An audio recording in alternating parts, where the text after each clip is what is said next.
Welcome back to the Man Cave. Here we're going to talk about 7, approximately, tips for sleeping better, coming from a zombie insomniac, which is me. I won't get into the whole history, but these things have been very helpful over the years when I have trouble sleeping. So the first thing we're going to talk about is the importance of not having food in your stomach at night and just drinking water as you need it.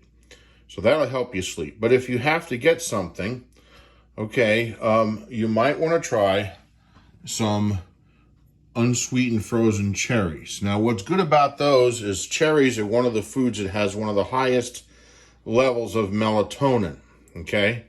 So that will help you naturally to sleep. And if you just need to get some food, you can get a couple of slices of apples, maybe some watermelon chunks, and if you're really hungry still, you can't sleep, this Chobani Zero Sugar is flavored with stevia and monk fruit.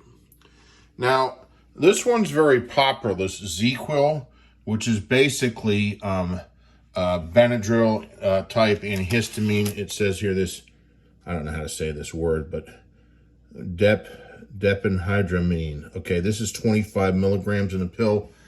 And this stuff here, this liquid, I think is 50. It's double the dose. So this is a heavy hitter. Problem with the heavy hitters is once you take them, then you have trouble waking up. So you want to find a good balance of something that helps you sleep, but doesn't make it so hard to wake up. Now, what I found, this stuff here, this liquid melatonin from KAL, this does pretty good. This is 3 milligrams. I was trying the 5 milligram melatonin pills, and again, it just knocked me out. I couldn't hardly get up in the morning. It was kind of a very bad process. Now, if you want to power up a little more, this stuff here, this will help you sleep if you really are having trouble. This stuff here, Knock 2 Rest. Well, that'll knock you out pretty good, okay? So I rarely take that unless I'm really having trouble sleeping. Now, something that will help you naturally sleeping is some magnesium. Now, these are 2 pretty good. This is KAL magnesium glycinate, and this magnesium complex has a couple of different types of magnesium, in that as well. So these 2 have been pretty helpful. You're welcome to try them and see which one you like the best. So that's another thing. So making sure you have enough magnesium. Everyone worries about potassium and they forget about the magnesium. Magnesium helps your nerves. It helps you calm down, helps you sleep at night. So that's great stuff. Now, on to another issue, the light at night. So there's usually some light in your room. Now, as a kid, I used to watch Gilligan's Island. I still occasionally watch on YouTube and things like that. So Thurston Howell III, he used to have this eye mask that he would put on. Not the same one as this one, obviously, but he would wear one. I thought that was the stupidest thing in the world. You close your eyes when you sleep. Why would he bother with that? Well, Mr.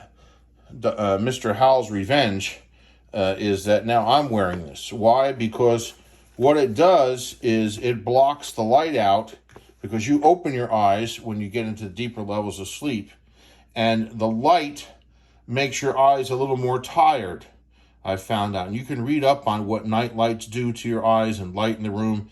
It helps you sleep better. It helps your eyes rest better. So this particular mask here, let's see, this one's got a lot of reviews, a lot of good reviews, 60,000 reviews. That's a lot for Amazon. So the nice thing about this particular one, this MZOO or whatever they call it here, this has an indentation. So your eyes don't wind up pushing against the thing. It's not flat against your eye. You have like a little cup where it's indented. So there's room to give your eye a chance to blink and, your eyelashes and things. So, and this one adjusts easy. And if you're claustrophobic, don't worry, but you just push this thing up. It comes right up. You can wear it like on your forehead when you get up at night if you need to go to the restroom or whatever, and just slide it back down onto your face. So that will help you sleep much better. I think if you give it a shot, you'll find your eyes feel better, and you'll find that your ability to sleep better, because the light can keep you from getting into deeper levels of sleep. So the light can be the enemy. So the last thing I want to talk about is sleeping positions. So the best position, from what I've been able to gather, is your left side, because that's where the opening is in your stomach to go down to the intestines. So if you're on your left side, the gravity will pull the food out of your stomach into the intestine much easier on the left side. So that's the number one position. The right side is the number two sleeping position, and a lot of times I switch from left to right at night when I'm sleeping. The third one, which is not as good, I don't think, from what I've studied, is to sleep on your back. So, and if you've gained some weight, you know, as you get older, you gain a little weight sometimes. We won't talk about that right now. But in any event, you know, sleep on your back may not be as easy as it used to be when you were younger and thinner. And then, of course, the worst position is sleeping on your stomach. So, anyway, these are a few thoughts to keep in mind for when you go to sleep at night to help you out. So, again, wishing you the best from the Man Cave, and hoping that this will help some of you sleep a little better at night. God bless.